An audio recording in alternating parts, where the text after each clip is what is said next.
many real princesses are the opposite of our cherished childhood stories. Like you and I, these princesses had hopes, dreams, and families of their own with unpredictable lives. One such princess, the future Empress Maria Feodorovna, had her happily ever after taken away from her by very violent people. This is her story. Born Princess Marie Sophie Frederick Dagmar on November 26, 1847, she was the fourth child and the second daughter of the future King Christian IX of Denmark, then known as Prince Christian of Schleswig-Holstein-Sonderburg-Glucksburg, and his wife Louise of Hesse-Kassel. In her family growing up, the princess was known as Dagmar or Minnie. In the year 1852, when Dagmar was just a young girl of 5 years old, her father became the heir presumptive of the Danish throne, mostly due in part of his wife being a niece of King Christian VIII. The following year, the growing family received the beautiful Bernstorff Palace, located closely by Copenhagen. Unusual for royal families at the time, Dagmar and her family were very close-knit. However, the large family were not able to live a life befitting a future king's family due to the then Prince Christian's military salary. Like many of her siblings, Dagmar developed a strong sense of royal duty. She was closest to her elder sister Alexandra, the future Queen of the United Kingdom, all throughout her life. The girls were taught how to dance, play music, the French, English, and German languages, and art. In 1863, a few days before Dagmar's 16th birthday, her father became King Christian IX of Denmark, following the death of King Frederick VII on November 15. In March of that year, Dagmar's brother became King George I of Greece. Due to her family's improved royal status, Dagmar and her sisters suddenly became jewels in the marriage market. Dagmar received a marriage proposal from an Italian prince, but she declined since she didn't find him very attractive. In 1864, the Tsarevich of Russia, Nicholas Alexandrovich or Nixa, visited Denmark. Up to that point, Nixa had not met Dagmar in person, but he did collect photographs of the beautiful Danish princess. Upon their meeting, the two were attracted to each other. When Nixa wrote to his mother, Empress Maria Alexandrovna, about his meeting with Dagmar, he said she was more beautiful in reality than in her pictures. After getting the approval from his father, Tsar Alexander II, Nixa proposed to Dagmar. As engagement gifts, Dagmar received a 6-strand pearl necklace and a diamond bracelet from her future mother-in-law and fiancé, respectively. Everything seemed to be going perfectly for young Dagmar. Soon she would get her happily ever after. Sadly, these happy times would not last very long. Nixa and Dagmar would send each other letters as he made his way to Florence, but the young man soon fell ill. Tsar Alexander II sent Dagmar a telegram, asking her to come to her fiancé's bedside after he had received the last rites. On April 22, 1865, Nicholas Alexandrovich, Tsarevich of Russia, died at the age of just 21. His last wish was for his dear Dagmar to marry his brother, the future Tsar Alexander III. This change in fiancé is very similar to what would happen to Queen Mary, Dagmar's niece-in-law, 30 years later. After the death of Nixa, Dagmar was struck by grief. It is said that her late fiancé's parents had a hard time pulling the devastated young woman away from his corpse. Many people felt sorry for the young Danish princess and the Russian imperial family. Queen Victoria wrote, "How terrible for poor Dagmar. The poor parents and bride are to be deeply pitied." Queen Mary of Teck's mother, Princess Mary Adelaide of Cambridge said, "Poor dear Minnie's sorrow and the blight which has fallen upon her young life." It seemed like this princess would not get her happy ending, but that would come in time. Tsar Alexander II and Maria Alexandrova had grown fond of Dagmar and still wished for the young lady to be married into their family. Dagmar was deeply affected by the death of Nixa and mourned for him as if she had been his wife. Maria Alexandrova asked Dagmar's mother, Louise of Hesse-Kassel, to send her back to Russia, but Louise did not share this feeling. She said that her daughter had to strengthen her nerves and avoid emotional upsets. About a year later, in June 1866, the new Tsarevich Alexander arrived in Denmark with his younger brothers, Grand Duke Vladimir and Grand Duke Alexei. Before Dagmar, the Tsarevich was involved with one of his mother's ladies-in-waiting, and he even wanted to give up his right to the Russian throne in order to marry her, but this marriage never took place. When Dagmar and Alexander had their meeting, they were looking at photographs of the late Nixa. Alexander asked Dagmar if she could love him, since she had loved Nixa. Dagmar replied that she could love nobody but him, since he had such a close relationship with his brother. On the 22nd of September, 1866, Dagmar soon departed for Russia once more. This time she was on the Danish royal yacht called the Schleswig. Crown Prince Frederick, Dagmar's brother, went to accompany his sister. Hans Christian Andersen, the author of The Little Mermaid, saw the princess be sent off. Later in his journal, he wrote, "Yesterday, at the quay, while passing me by, she stopped and took me by the hand. My eyes were full of tears. What a poor child! O Lord, be kind and merciful to her." They say that there is a brilliant court in St. Petersburg and the Tsar's family is nice. Still, she heads for an unfamiliar country, where people are different and religion is different, and where she will have none of her former acquaintances by her side. Dagmar soon arrived in Kronstadt and was escorted to St. Petersburg. On the 29th of September, Dagmar was dressed in Russian national costume in blue and gold to make her formal entry in the Russian capital.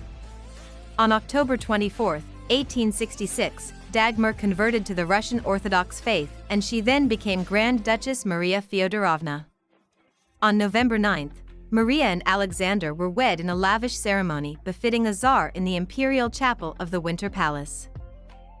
After the wedding, the couple moved to the beautiful Anichkov Palace in St. Petersburg. From those around them it is reported that the marriage of the imperial couple was a happy one. Queen Victoria wrote of the marriage in her diary, "Maria seems quite happy and contented with her fat, good-natured husband who seems far more attentive and kind to her than one would have thought. I think they are very domestic and happy and attached to each other. He makes a very good husband." It leaves one to wonder if the happiness of the Russian imperial couple reminded Victoria of her youth when she first married Prince Albert. Early in her marriage, Maria Feodorovna made it priority to learn the language of her new country. In just a few short years, she was able to speak Russian perfectly. When describing the Russian language, Maria Feodorovna said the following to a visiting American minister: "The Russian language is full of power and beauty. It equals the Italian in music, the English in vigorous power and copiousness. For compactness of expression, Russian rivaled Latin, and for the making of new words is equal to the Greek." Alexander and Maria would have 6 children together: Nicholas, Alexander, George, Xenia, Michael, and Olga. Maria was a loving mother to her 6 children, and a devoted wife to her husband. It was rare for her to become involved with politics. Instead, she spent much of her time with her family, giving money to charities, and was well known for her glamorous parties, where she was the head of the Russian social scene. In 1883, after the gruesome murder of her father-in-law, Tsar Alexander II, from a bomb, she became Empress Maria Feodorovna. She was loved deeply by the Russian people, and some even cheered her if they saw her pass by. During the summer months, Maria Feodorovna and her family would visit Denmark to see her parents, as well as her siblings and their growing families. Denmark was a breath of fresh air for the Russian imperial family. It was a place where they didn't have to worry about their lives being in danger. Here they could relax and act as if they were any other family. During these visits, the extended family of Maria Feodorovna would catch up with each other, eat meals together, and spend time having fun together.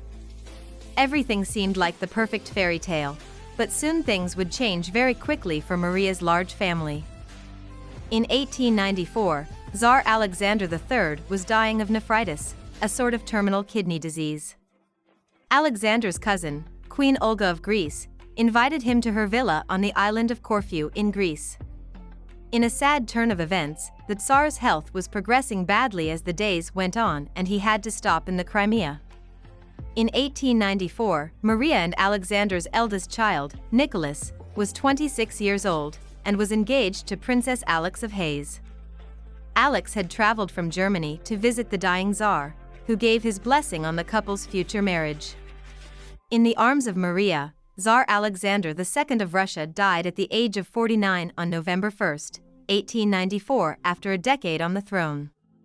The now Dowager Empress wrote in her diary about her husband's passing, with the passage reading, "I am utterly heartbroken and despondent, but when I saw the blissful smile and the peace in his face that came after, it gave me strength." Nicholas and Alex married on Maria's 47th birthday, November 26, 1894. Nicholas was formally crowned as Tsar Nicholas II of Russia on May 14, 1896, and already had a child, little baby Olga, who was born in 1895. Despite Nicholas being the heir to the Russian throne, his father did not properly train him to rule as Tsar, since Alexander III claimed he planned to rule until old age. Maria still retained her popularity as Tsarina and was greeted with deafening applause when she arrived at Nicholas' coronation. While she hardly got involved with politics during the reign of her husband, Maria acted as a sort of advisor to Nicholas during the early years of his reign. Nicholas admitted to his own ministers, the same ministers his father had, that he would ask for advice from his mother before making decisions. Maria also knew that her son could be easily influenced, and she decided it was better for him to be influenced by her rather than someone wicked. Maria also tried her best to support reforms that would avoid political unrest and possibly revolution in Russia, begging Nicholas not to appoint certain ministers. After the birth of the Tsarevich Alexei in 1904, Nicholas replaced his mother as his political advisor with his wife, who was now known as Empress Alexandra Feodorovna. As the years went by, Maria spent more time abroad, such as visiting her sister Queen Alexandra of the United Kingdom. Maria also disliked Rasputin, who claimed to have healing powers in order to aid Alexei's hemophilia, and Maria had pleaded with Nicholas and Alexandra to have him sent away, but her pleas fell on deaf ears because Nicholas and Alexandra believed Rasputin was helping their son's poor health. Maria believed that Rasputin was a charlatan and that he was ruining the prestige of the imperial family with his endless supply of controversies. Nicholas was a great family man, but not the greatest leader despite his efforts trying to better the country. Sadly, things would only get worse. After years of poor decision-making, Nicholas II was forced to abdicate on March 2, 1917, close to the end of World War I. Nearly 16 months later, on July 17, 1918, Nicholas, his wife, their daughters, Olga, Tatiana, Maria, Anastasia, their son Alexei, and a small number of their servants were brutally murdered by the vile Bolshevik revolutionaries. Nobody, be they Tsar or common man, deserves to die in such a brutal and inhumane way. The murders of the Romanov family were a foreshadowing to the future horrors of the Soviet Union. Maria at first had heard about the deaths of her son and his family, but she originally brushed them off as rumors. She wrote, "I am sure they all got out of Russia, and now the Bolsheviks are trying to hide the truth. No mother wants to accept such a brutal and cruel end of her child, and at first it seems that the truth of the murders was too hard for Maria to admit publicly. Nicholas was her son, and a mother will always see her children, no matter how old they are, as her babies." One can only imagine how heartbroken Maria was when she finally accepted the sad truth about her son and his family's fate. In 1919, at the urging of her sister Alexandra, Maria left Russia forever. Eventually, Maria returned to her place of birth, Denmark. In November 1925, Queen Alexandra of the United Kingdom, Maria's sister, died, and Maria's heartbreak continued.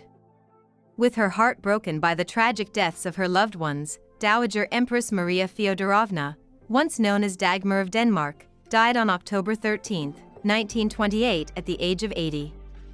Originally, she was interred in Roskilde Cathedral, but then moved to be next to her husband, Alexander III of Russia, in the Peter and Paul Cathedral in September of 2006. Unlike our favorite fairy tale princesses such as Cinderella or Snow White, Maria never truly got a happily ever after. While she did have happy moments in her lifetime, it was shadowed by the deaths of so many she loved, most of which were killed in inhumane attacks. The most well-known portrayal of Maria Feodorovna is from the 1997 Don Bluth movie Anastasia, where she is voiced by the talented Angela Lansbury, who also voiced Mrs. Potts in Disney's Beauty and the Beast. For now, I hope that Maria Feodorovna can rest in peace and is reunited with her son and his family in heaven. Thank you everyone for watching. If you enjoyed the video, please give it a like and comment down below. If you enjoy both gaming and history content, please subscribe to the Sweet History channel, a channel full of random facts and lots of sparkles. In the description, I have added a poll where viewers can choose what historical figure they would like a video of next. Thank you again for watching. Until next time.